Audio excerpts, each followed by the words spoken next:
Jammu and Kashmir Governor Satyapal Malik says security advisory for tourists is a precautionary measure. Appeals to all to help maintain calm. Indian Army assures that Pakistani attempts to disrupt the Amarnath Yatra will be foiled.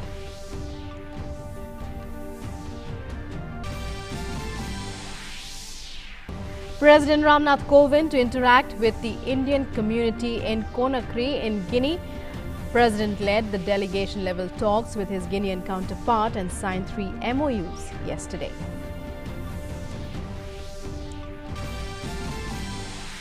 Parliament passes Unlawful Activities Prevention Amendment Bill 2019. Bill has several provisions to curb terrorism. Other important legislations, including also taken up and passed, include the Dam Safety Bill passed in the Lok Sabha. India asks Pakistan for unimpeded consular access to Kulbhushan Jadhav that is free from the fear of intimidation, rejects riders including local officials being present and CCTV recording of the meeting.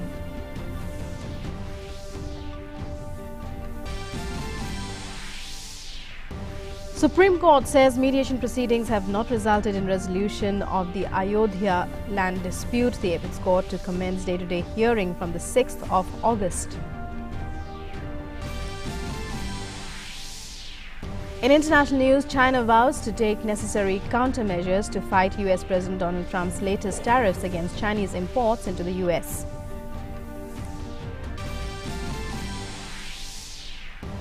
And in sports, after the World Cup, Virat Kohli's team gets ready for a T20 international on US soil, the first T20 match of the series to be played in Florida today.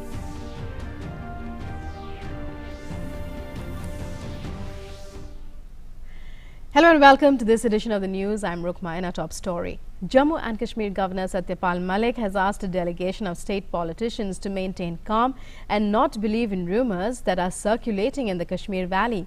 The governor's statement comes after an advisory by the government asked Amarnath Yatra pilgrims and tourists to cut short their stay and leave amid intelligence inputs of terror threats. The governor has assured that the security advisory issued earlier was a precautionary measure. Meanwhile, airlines have decided to refund tickets booked to the valley. The national carrier has decided to give a full fee waiver on rescheduling or cancellation for all Air India flights to and from Srinagar till the 15th of August. Indigo, Go Air, Vistara and Air Asia have also made similar announcements. J&K Governor Satyapal Malik quelling uncertainty fueled by unsubstantiated rumors.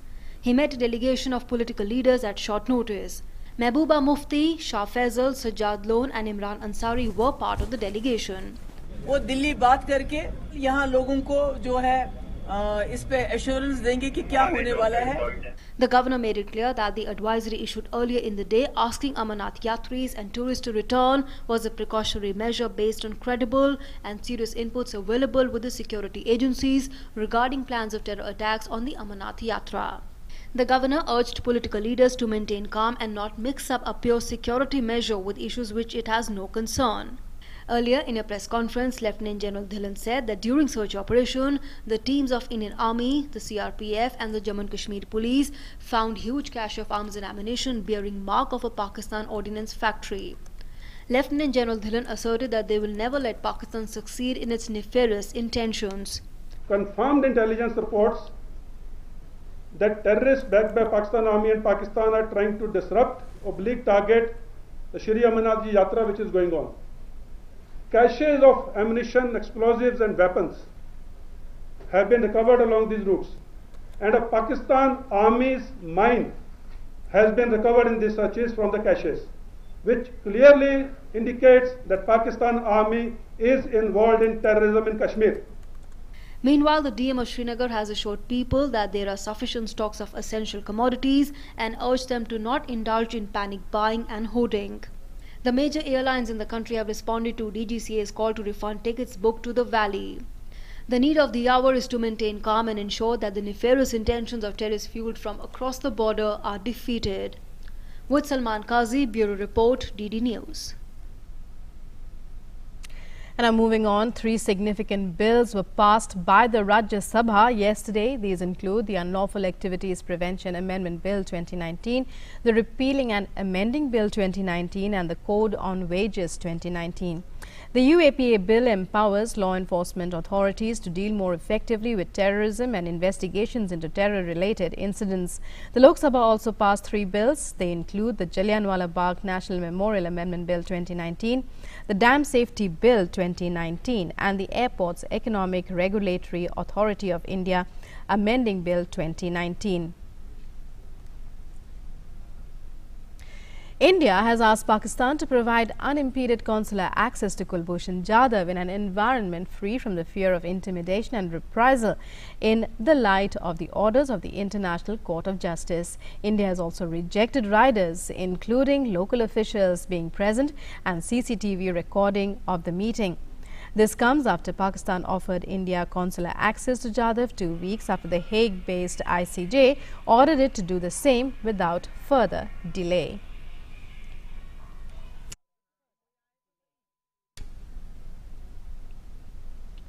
With mediation into the Ayodhya dispute failing for a 4th time, the Supreme Court will now hear the Ayodhya land dispute case on a daily basis.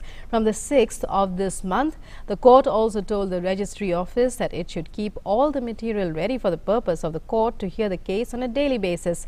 The SC has clarified that proceedings in this case will go on till a solution is found.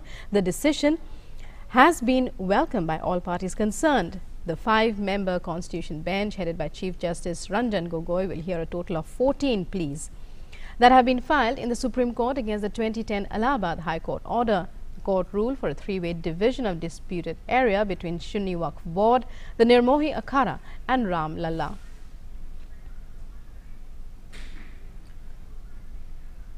In Jammu and Kashmir, a gunfight between terrorists and security forces is underway at Warpora Sopore area in North Kashmir's Baramulla district. Meanwhile, yesterday in Shopian, an encounter took place in which 1 terrorist was gunned down. The body of the slain terrorist has been retrieved. Identified as Zinatul Islam, the killed terrorist was affiliated with proscribed terror outfit JEM. He was involved in a series of terror attacks on security establishments and civilian killings. Mobile internet services remained suspended yesterday in the district as a precautionary measure.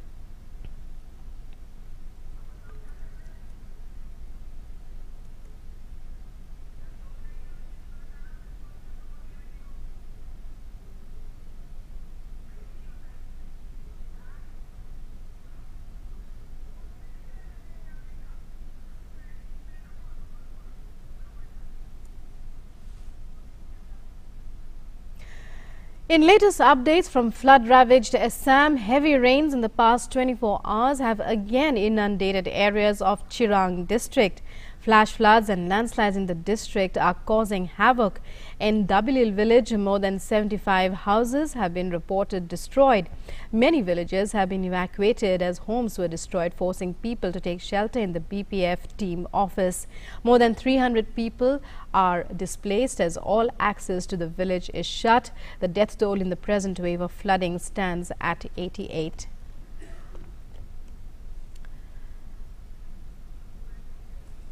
In Odisha, meanwhile, incessant rains in Malkangiri have caused a flood-like situation. With water levels rising in the rivers, several bridges in low-lying areas have been submerged. Adequate food materials have been kept in storage, while food shelters have also, flood shelters have also been kept ready for any exigency. Keeping in view the inclement weather, the district administration has ordered closure of all schools in the district today and tomorrow.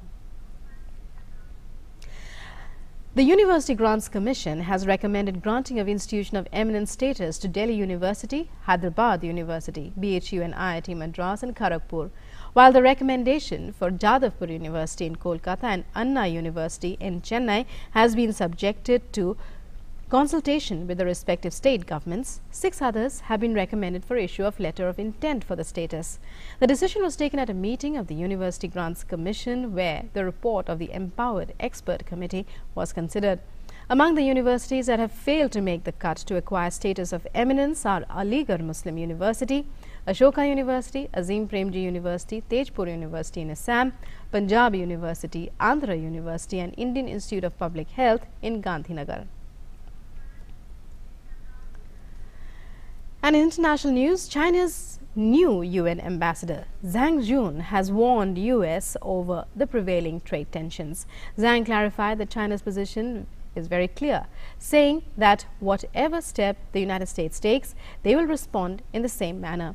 The remarks came after US President Donald Trump slapped 10% tariff on $300 billion worth of Chinese imports yesterday. The new UN ambassador also termed the move as an irresponsible and irrational act. He urged the United States to come back to the right track in finding the right solution in the right way. US President Donald Trump has said that Washington is in talks with Russia about a new pact on nuclear weapons. He also suggested getting the new pact signed by both Russia and China. His comments come after the US withdrew from the landmark 1987 arms control treaty with Russia on Friday. The Cold War era Intermediate Range Nuclear Forces or INF treaty banned missiles with ranges of 500 to 5,500 kilometers. The US withdrawal followed accusations by Washington that Russia had violated the pact by deploying a new type of cruise missile. Moscow has denied this. The European Union has picked Bulgaria's Kristalina Georgieva as the bloc's candidate to lead the International Monetary Fund after more than 12 hours of talks, which highlighted the EU's internal divisions. The 65-year-old chief executive of the World Bank got the backing of a majority of the 28 EU states, defeating the Dutch candidate after 2 rounds of voting and prolonged negotiations among EU nations. The former IMF chief, Francis Christine Lagarde, resigned in July after EU leaders chose her to be appointed as European Central Bank president. Candidates for the head of the IMF can be fielded until the 6th of September, following which the IMF plans to select its new head by October 4th.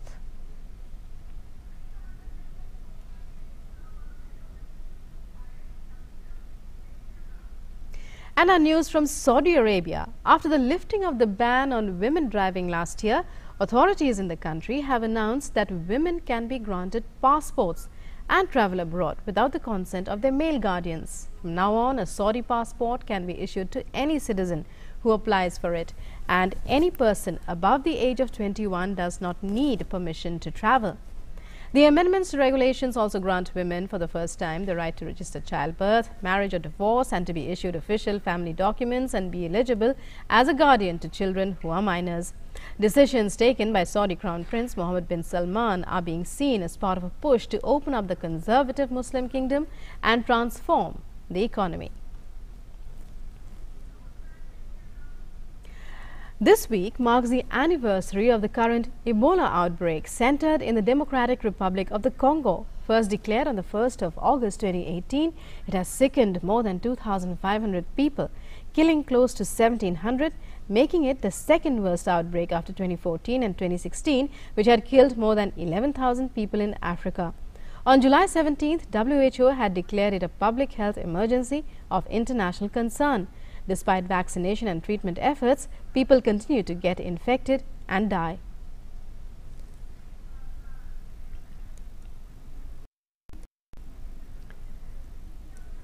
And we now go back once again to our top story about how Governor Satyapal Malik has assured that the security advisory issued for Jammu and Kashmir was a precautionary measure. We speak to our correspondent Salman Qazi, who joins us for more on the phone line. Salman, a very good morning to you. After yesterday's rapid developments, the governor has assured that the security advisory issued was a precautionary measure. What is the situation? Take us through it as it exists now in the valley. I think late last night there was a meeting between Mahbooba Mufti. There was a delegation of Mahbooba Mufti, Shah Faisal, Sajjad Lone and Imran Raza Ansari they went and met the governor late last night, and the governor gave them an audience. And very soon after that, there was a press release that was issued by the Raj Bhavan. The governor administration, the governor has said that they had credible and serious inputs that there would be targeting of tourists and yatris in the J&K, and the advisory was a result of that, and it should not be linked with any exaggerated rumors about what has been rumors about Article 35A or some other constitutional scheme. So it was a very unprecedented for the Raj Bhavan to release a press release that late night. But there was a situation that they were responding to after yesterday. There had been an advisory that advised the tourists and the yatris to leave Kashmir as soon as possible. There had been a panic which had engulfed the whole of Kashmir Valley, especially Srinagar. There were long lines in front of petrol pumps to get the fuel, the ATM and ATMs, and the people were stocking up essential medicines and groceries. So the administration therefore they took the bull by the horns and did release a press release, which I think would calm a lot of nerves, because there have been these for the last 1 week there have been a lot of newspaper reports and also rumors about that there's an impending change in the status of the Article 35A, and therefore a lot of paramilitaries are being rushed to the Kashmir to take care of the law and order situation that might arise out of it. But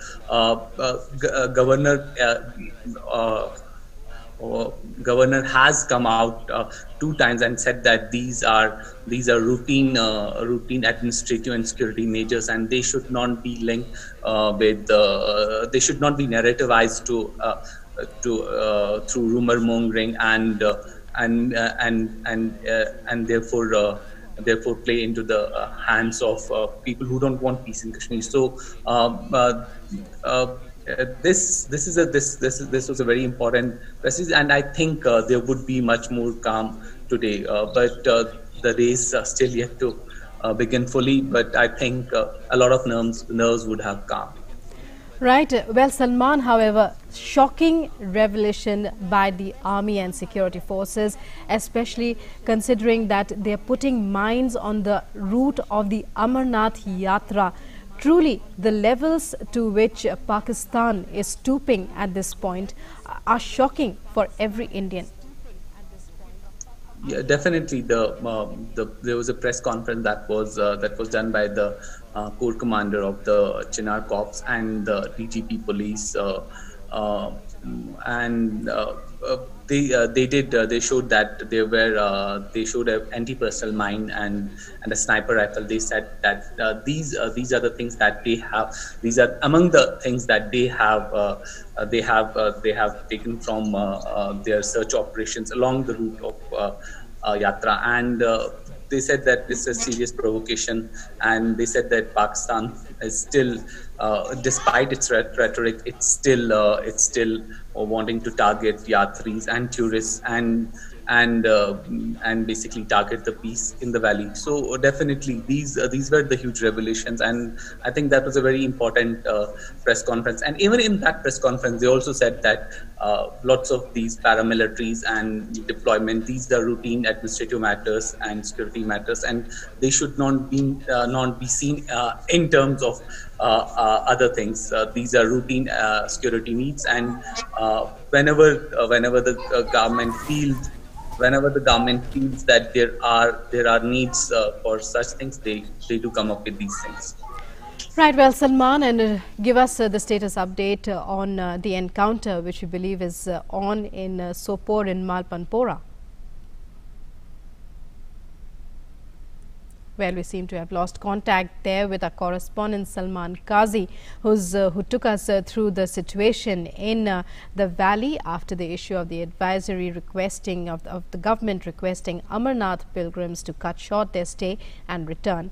Meanwhile, it's time now in the bulletin to take a look at our sports stories. Back on the road following their unfulfilled World Cup campaign, India will begin their preparations for the T20 showpiece event next year with a 3-match series against the West Indies starting on Saturday. As Captain Virat Kohli pointed out before leaving for the Caribbean tour, the main objective of the T20s and the subsequent ODI series against the West Indies is to try out the fringe players who are on selectors' minds. India head into their all-format tour of West Indies this weekend with more on their mind than simply winning a couple of T20s. For Virat Kohli's side and indeed for the West Indies, it is a chance to pick up the pieces after a disappointing ODI World Cup in England and put behind them the recent talk of splits in the camp. Kohli's confidant Ravi Shastri is on borrowed time before the appointment of a new coach. Former captain MS Dhoni has skipped the tour to do military service, while Kohli this week has had to dismiss talk of rift with prolific opening batsman Rohit Sharma. Unlike the visitors, West Indies went into World Cup as one of the outsiders, and despite a resounding victory over Pakistan to open their campaign, they slide down to 9th in their final standings amid much disaffection and rancor among their die-hard supporters over the repeated manner in which they surrendered potential winning positions. Now, with an eye on building towards the defense of their World T20 title in Australia in 15 months' time, they have welcomed back experienced franchise globetrotters in all-rounder Kieron Pollard and spinner Sunil Narine. Carlos Brathwaite is back as captain. There is no Chris Gayle in Florida as he is hard at work in Global T20 even in Canada. India will start favourite across all 3 formats, although West Indies are expected to be at their most competitive and explosive in the T20s. All in all, expect an edge-of-the-seat thriller. Sports Desk, TD News. And in football, the world's best footballer Lionel Messi will not be playing again for Argentina this year after he was handed a suspension and fine for his criticism of South American Football Confederation. The Barcelona superstar accused the South American governing body of being corrupt during the Copa America. He was already banned 1 game, a World Cup qualifier, in the wake of the row, but further punishment has been dished out. Messi will be given a 3-month ban from international duty, which will see him miss Argentina's friendlies with Chile and Mexico in September and Germany in October. The 32-year-old superstar was shown a red card in the third-place playoff against Chile at the start of July. Argentina won the game, but Messi fumed and did not appear on the pitch for the medal ceremony. When asked why he was not present, he told reporters at the time, "Because we do not have to be part of this corruption, this lack of respect towards the whole Copa."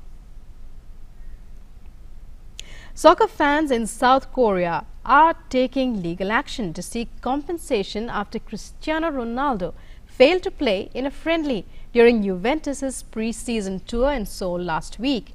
Ronaldo had been contracted to play at least 45 minutes against K-League All-Stars, according to event organizers, but ultimately he sat out the entire game at a packed Seoul World Cup stadium.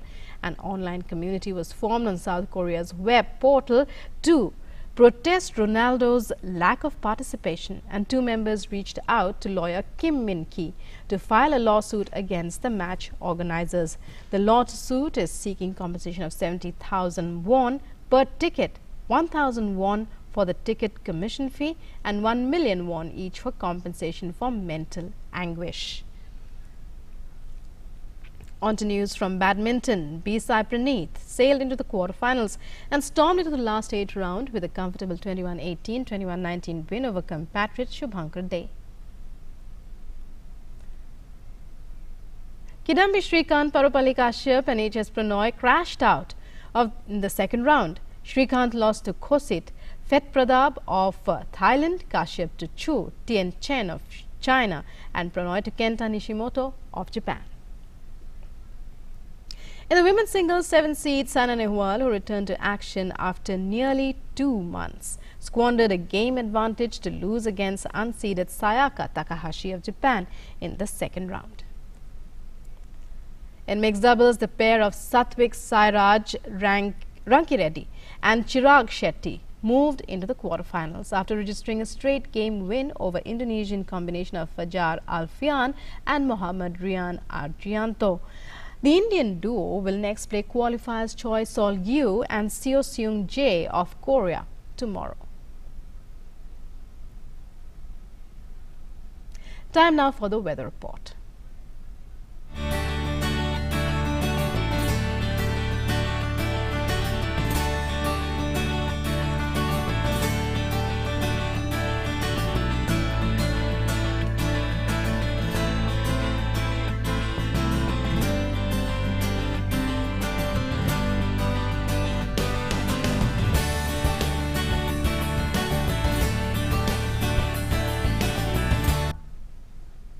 And with that, we wind up this edition of the news. News and updates continue on DD News and DD India. Stay tuned. Namaskar.